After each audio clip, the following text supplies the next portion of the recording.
before we get into the one of the best topics about the best players and stuff, I want to ask you about your personal relationship with Coach Richards, because a lot of guys loved him, a lot of guys didn't like him, and it was for different reasons, whatever. But I want to ask you, how was your personal relationship with you and Coach Richards? Well, I mean, me and Coach Richards, we really didn't have no personal relationship, man. It's like, I mean, I would have liked to have one with him, but it's like, I don't know, man. He looked at my class and my crew as outcasts. He really did. You know what I'm saying? I mean, I really don't know why he tagged us like that, because all we did was go out there and try to win ball games for him. You know what I'm saying? And I feel like he held a grudge with not only me, but a lot of players within that '98 class. You know what I'm saying? Like I said, he didn't try to do no promotion for us as far as, you know what I'm saying, getting schools to come look at us or anything like that. Everything we got, whoever in class of '98, whoever got a scholarship, it was on our own behalf. You know what I'm saying? Our own recognition, our own hard work, getting out there, calling schools or whatever. You know what I'm saying? It wasn't from him. He didn't give us no invites or nothing like that. Nothing where he did what I seen him do the previous years for other guys, especially y'all.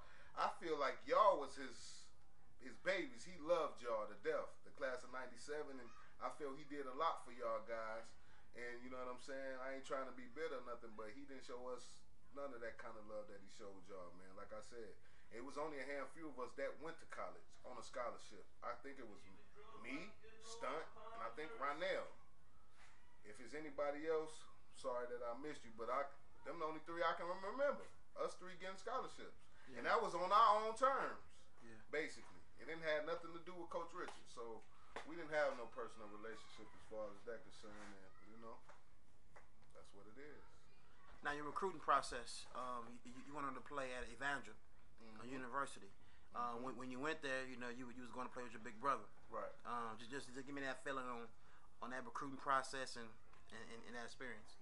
You know what? It was like kind of like deja vu all over again coming into high school, but it was like I knew I was bigger, better, faster, and stronger, and I can really make it an instant impact. So it was kind of like deja vu, but at the same time, like, I'm going to change the outcome this time, you know what I'm saying? I'm not just going to be a learner. I can come in and make an instant impact right now and come in and do things and make things happen. So I was riding high, you know what I'm saying? My brother was already the man there, you know what I'm saying? So I was coming in ready just to establish myself. So I felt good about it. Now, your first 2 years, just give us your experience on that, being an actual college athlete. Well, I mean, sad to say that a lot of people don't know that, you know what I'm saying? I blew out my knee my freshman year. That's right. So it was like, when I went to training camp, like I say, even though I was TCU little brother, he was All-American and everything there already. You know what I'm saying? They still started me off. They didn't show no favoritism or nothing. I had to earn everything that I got. So when I got there, I was on 5th string. I was last at the bottom of the totem pole for 2 weeks until we put on pads. As soon as we put on pads, immediately I was moved on 2nd string. I was competing with the starter he was already a senior. I was immediately right behind him. Right before our first game, me and him sharing reps. So that just shows you the progress I was making.